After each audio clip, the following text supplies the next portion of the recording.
Hi there. I've just been listening to a recording with the composition consultant and of his success story, actually. So I've invited him to do a sort of live question and answer straight after this. So hopefully you'll have the link and he will be coming in, and I can see him there looking quite cool. I'm going to add him to the stream. Wow. Oh, I like your background.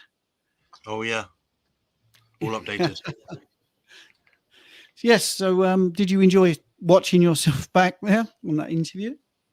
Yeah, so initially it's usually quite weird. When you start a YouTube channel and you see yourself on video, it's really daunting. Like it's almost scary because you don't ever see yourself. You don't hear yourself. So when you hear it back and see yourself back, it's quite scary. Yeah. But as time goes on, I look at it now, I almost analyze it and I criticize it and think, I didn't word that very well. I could have spoken a bit clearer there. And things like that. So it's amazing having like a different perspective now as time goes on.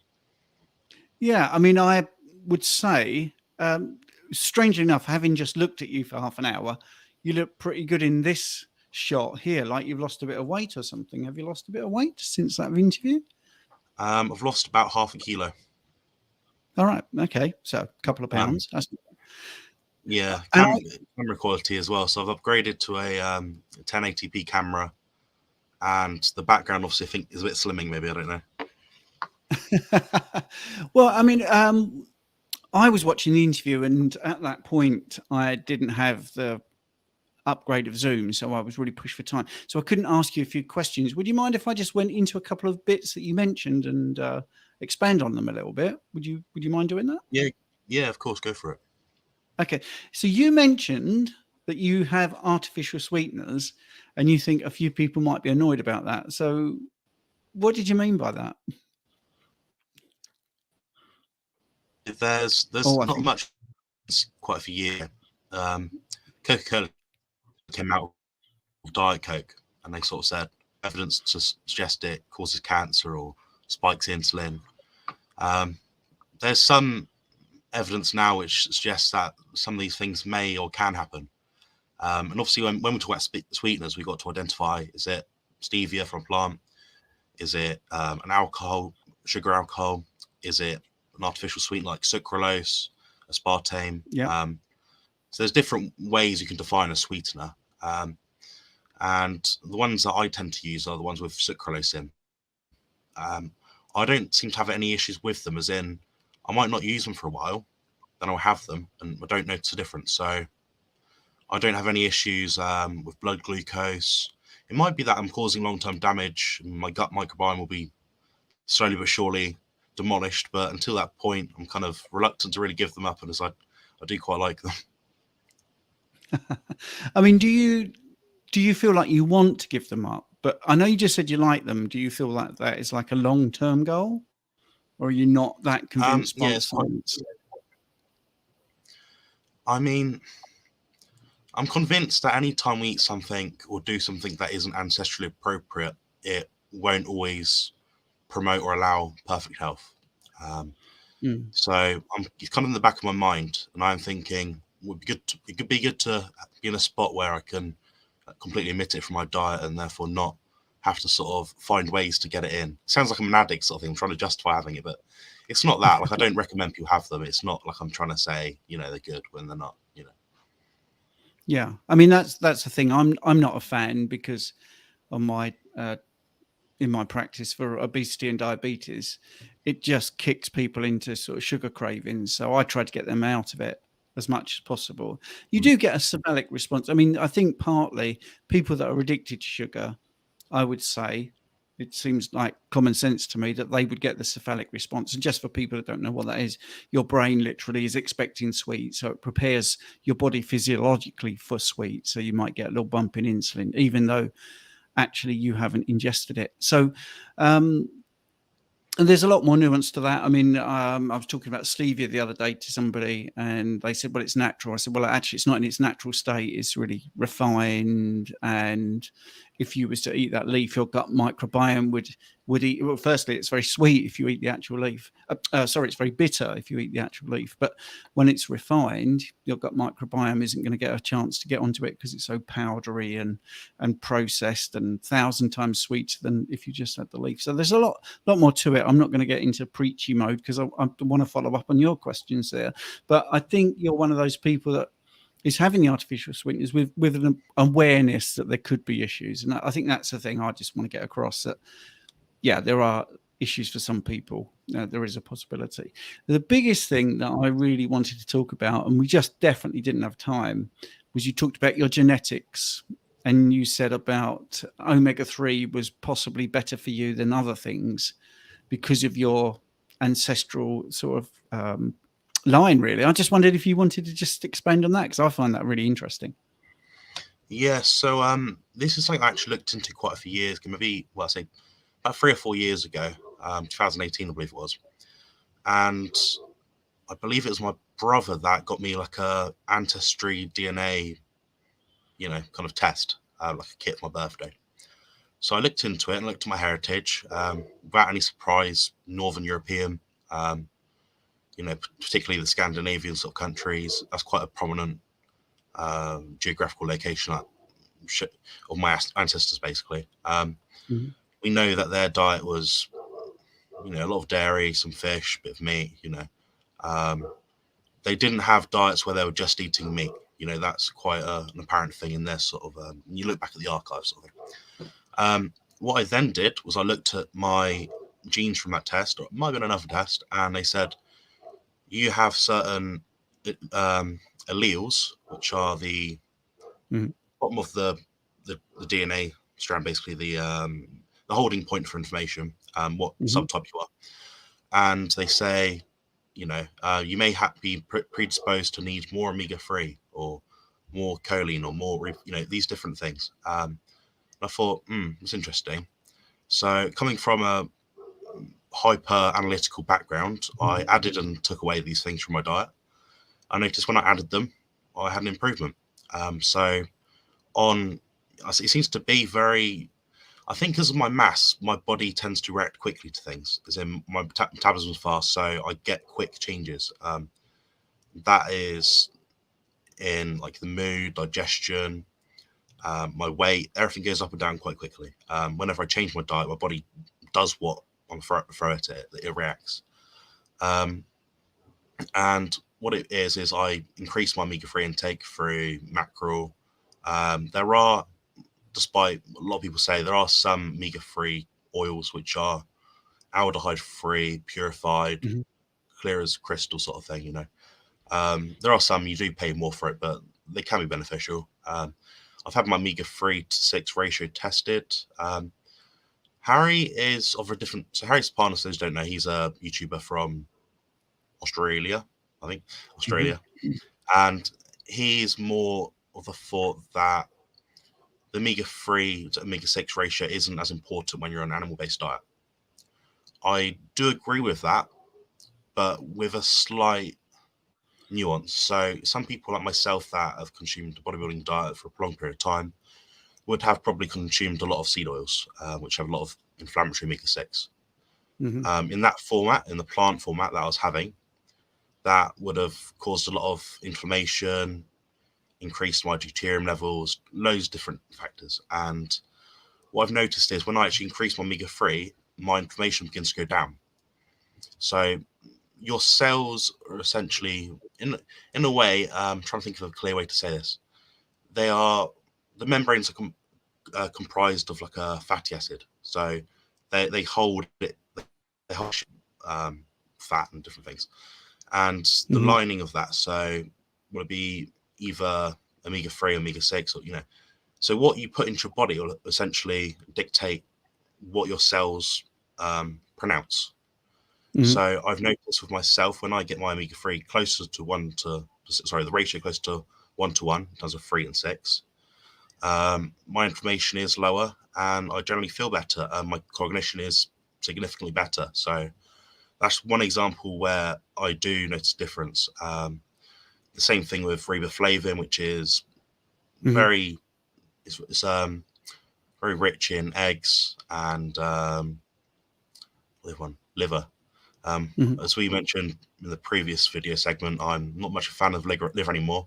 It's funny how your palate changes, but yeah, so eggs seems to be the way to get it in. Some people say have other things like pork. I don't eat pork for it's not religious reasons, but I like pigs. So anyone knows me knows I love pigs, so I do have a species bias, and I admit to that. But that's just me, and I'm not against anyone that does eat pork. I'll cook Yeah. pork sausages for someone or bacon if they ask me to. It's not an issue. It's just me personally, I feel bad about it, and I've cried about 2 films where they're slaughtering pigs. So that's just me. Yeah. Yeah, no, I love that. I mean, that's the thing is, this is why I like doing these things, because I hear things that you know, are unusual. And that's the first time I've ever heard anyone say, I don't eat pork because I like pigs. And I think that's brilliant. I think that's brilliant. I mean, the genetics is quite interesting. I'll actually give you a practical example. I years ago in my 20s, I had a lot of joint pain, and it resolved itself considerably with cod liver oil, and I didn't really know why. But fast forward to now, well, recently, a few years ago, when I did 23andMe, and I was really getting into genetics and all that sort of stuff, I found that looking at the raw data was helpful for me to understand some of the stuff that was going on. But I recently did that for a client who was really struggling, and she just happened to have all the signs that she had a limited calcium uptake, which was a genetic thing. So we resolved a lot of her issues, cramps, by adding sour cream and salt, and it was just really lending itself to some practical science, really, because she needed more calcium, but was triggered by lots of cheese and anything that most people eat for calcium. Would basically make her want to eat tons of it. So we got round it with sour cream and salt. So there you go. If you're worried about cramps, you can look at your ancestral background, and if you have a gene or a propensity to not to uptake calcium that much, that is a way around it. So yeah, thank you for that, Jonathan. That's great. And we also spoke about oxalates. So you've got your back pain. And again, we were rushed there. I mean, at any point, did you consider that oxalates might be contributing to that back pain? It's one of those things. It's very hard to say. The reason is people, when they talk about oxalate dumping and things like that, they're building up in their body. Some people report having hives on their skin, rashes. Some people have digestive issues, nausea, headaches, problems with their eyes, all these different health problems. So they all seem to be linked in some ways, and people sort of find that cause and effect. For me, it seemed to be that oxalates were definitely damaging my skin. That seems to be something that's very obvious to me looking back at what I've done in the past. And sorry, can you repeat the question? My mind's gone blank.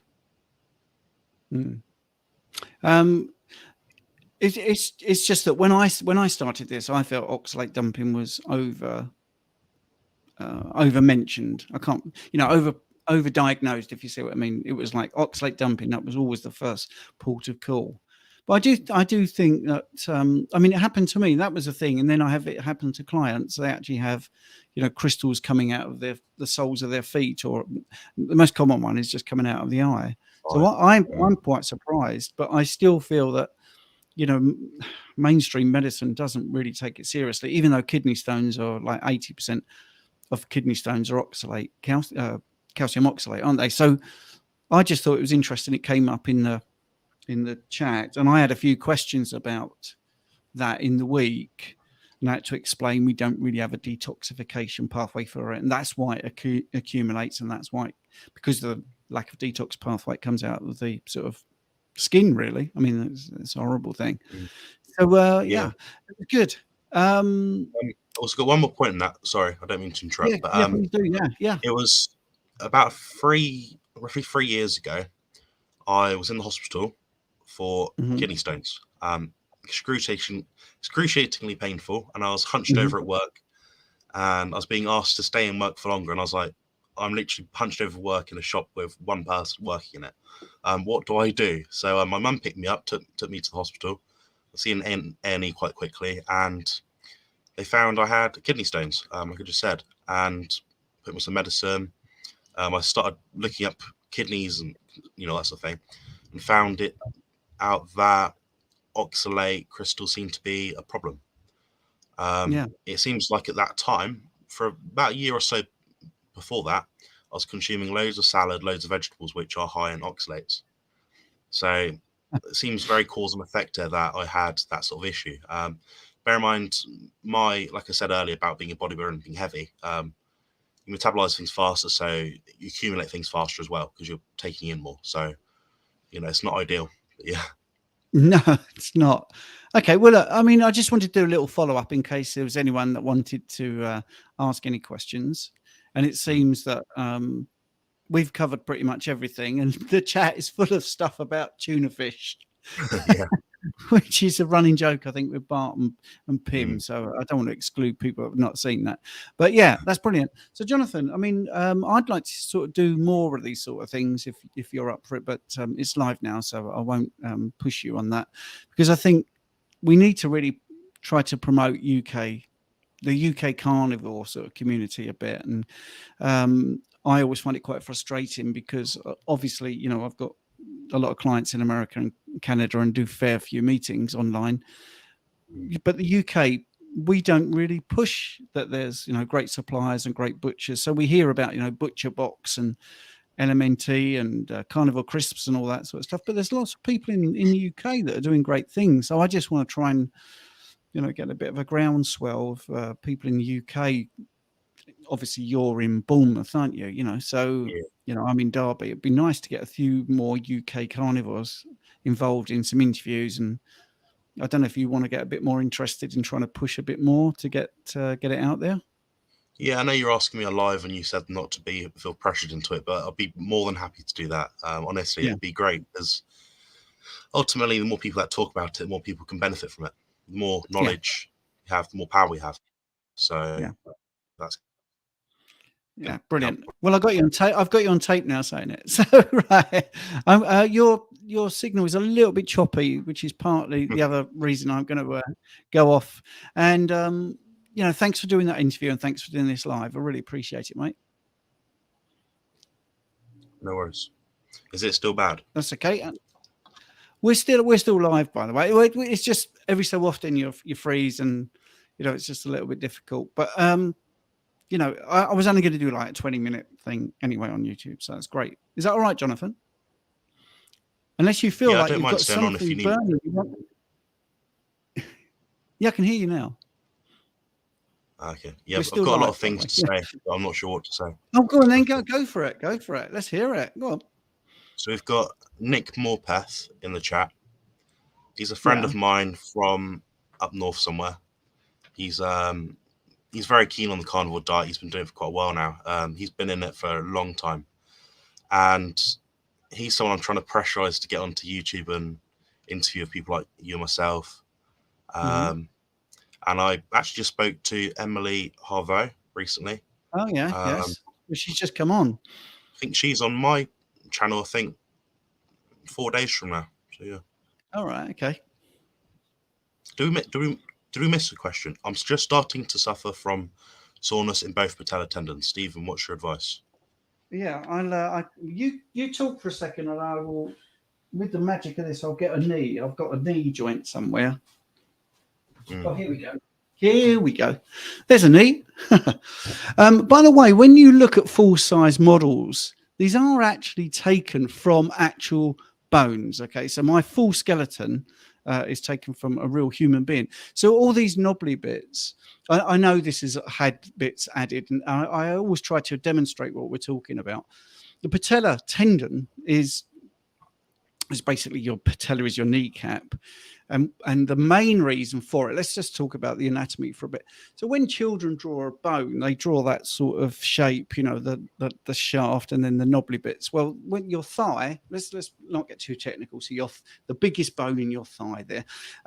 When you bend, these bits are like the shiny white bits you get in chicken, which need to be really smooth. So the patella actually protects the end of your knee. So when you're bending down and you put your knee on the floor, this is why people wear pads, because actually what happens is very often the patella tendon is supposed to track. And the reason I said about this, that groove is for the patella to track and protect that end bit. And obviously also there's other things about, sort of flexion and extension, locking your knee and all that sort of stuff.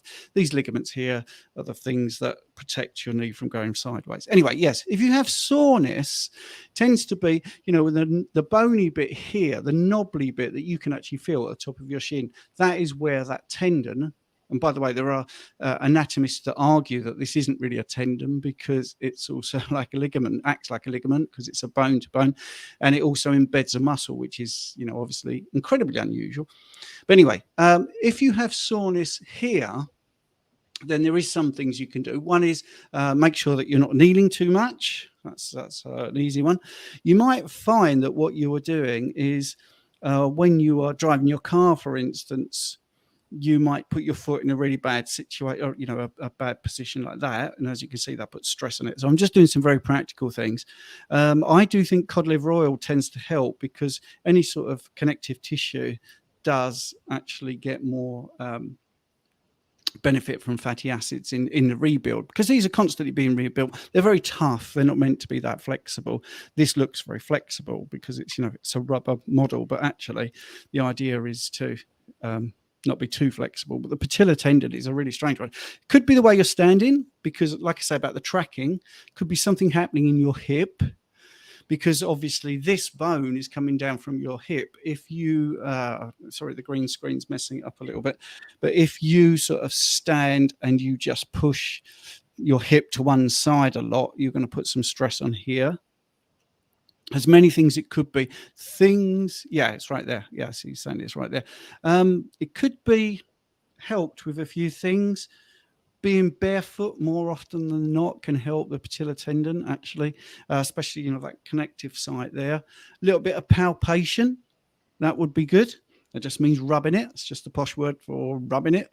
That can definitely help as well. There is also an exercise you can do where you sit on a chair. So imagine that's how you're sitting on the chair. And then on your foot, you put like a plastic bag, and then you run your foot on the ground. The plastic bag just makes it so there's no friction, and you really give it a good stretch. So sitting on the chair, make sure the edge of the chair is up here, and so the thigh is not moving at all, and just move it like that. When you do a knee rehab, when someone's had an operation on their knee, that is the most essential exercise you do to get knees to return to health. And actually, it's underprescribed. And I've got tons of videos on my rehab part of my channel where you can see this actual progression of how it improves knees. So yeah, there's lots of different things. Obviously, the carnivore diet is, it is the be all and end all of when you're trying to repair your body. Making sure you've got enough proteins, making sure that you've got enough animal fats is really good. Try and avoid things like, artificial sweeteners. Just doing that to tease Jonathan, actually. Yeah, I know. But I think that don't overhydrate as well. That's the other thing. Use your urine as your guide. Overhydration is just as bad as underhydrating. So if your urine is clear, then definitely reduce the amount of water that you're intaking, because if you drink too much, you will deplete yourself of electrolytes, which is also essential in sort of muscle contractions and those sort of things. Yeah, good point. I used to have me health and omega-3 when I started supplementing that. It did help a lot, and it did actually completely get rid of my knee pain.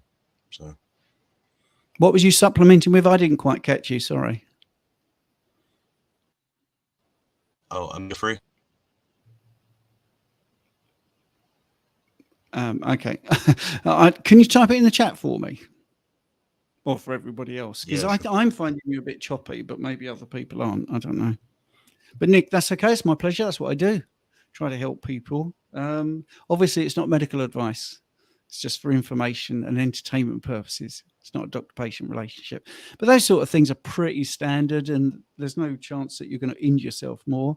When you're doing any of the exercises, if you do decide to do that, if you feel pain is a proper signal. We need pain. Oh, omega-3, sorry. Yeah, something. Okay, yeah, right. I mean, I'm a big fan of actual cod liver oil. So when you buy cod liver, it comes in its actual own oil. That's really good. Yeah, brilliant point, Jonathan. I'm not a fan of anything that supports your knee like that, any artificial aid. It might help initially, but actually what's going to happen, and just think of the sense, you're stopping your natural structures from doing the work.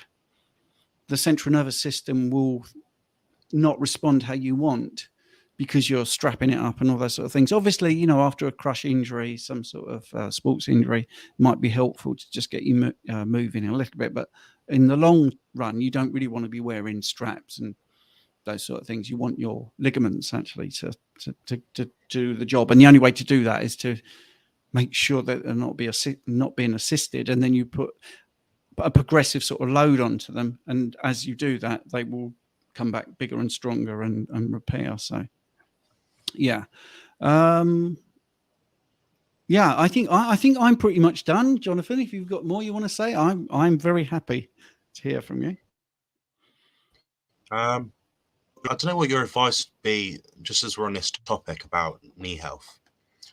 So my brother has, I think it's something like tricompartmental knee arthritis, something like that. So he's got very damaged knees. He's essentially in a point now where they're not sure how to operate on him. So his one option is to either have a knee replacement, and the other option is basically to skim away the leftovers and try and reduce the scar tissue, I guess. What would make more sense to you?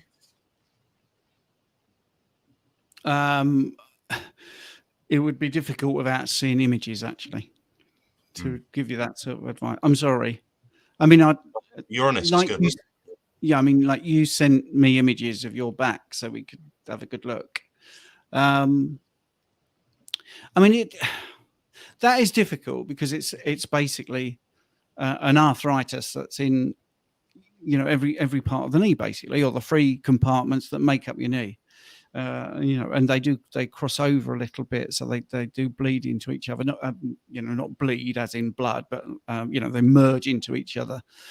So you've got like the medial, the lateral, and the patellofemoral compartments, basically. So let me just illustrate that. So you know, basically, the inside of your leg, your outside of your leg, and this bit that we just talked about, pretty much like 3 compartments. This ligament, and we're gonna call this a ligament for now, or we can call it a tendon. And if you have a problem here, for instance, you know, it's easier to deal with one ligament. If you have a problem here, it's easier. And if, like we just spoke to Nick, if you've got a problem in the patellar region, it's easier. But when it's all 3, that is, you know, that is a big deal, because it's just obviously 3. Yeah, they are compartments, but I mean, the whole body just works together in synthesis. So yeah, difficult to give him actual practical advice without actually seeing you know, what's going on there, really. Do you have a brand of cod liver oil that you would recommend? No, I can't think of any off the top of my head, but what I would suggest to people is, if they're going to have those sort of things, to have it in the form of a bottle rather than capsule sort of things. I feel like a capsule would just add to processing. Yeah, I've actually got one, but it's a bit expensive. But I will. Well, firstly, let's just do a little link to sort of an omega-3 thing. Bear with me, and then I'll look at my cod liver oil. So I'm assuming from the cod liver oil, you're talking about the actual oil and not. Just bear with me. Not actual cod liver. trying to look up on my Amazon of what I buy for my cod liver, which I think is called Fisherman's something or other. No, I haven't got one close to hand. I'm sorry, but I will. If you email me, I'll put a comment on the YouTube chat. I'll look it up for you. Which is annoying because Amazon are normally pretty good if you're buying things again. Yeah, they love reminding you. Yeah, but anyway, right. Yeah, sorry. Yeah, I mean, it'd be handy. Do you think you could get images for your brother's knee to me? Yeah, I could try to, because it'd be useful for a video sort of topic. He's very analytical like myself, so he's sort of looking at all the studies, trying to suss it out. But obviously, not everyone's a knee specialist sort of thing, so it's hard to sort of work out what's jargon and what's actually relevant. I mean, I can read a study and identify something, but I'm not a radiographer. I can't look at a scan and work out what's going on. So. Yes, I'm desperately trying to find the cod liver oil. Sorry, I can't.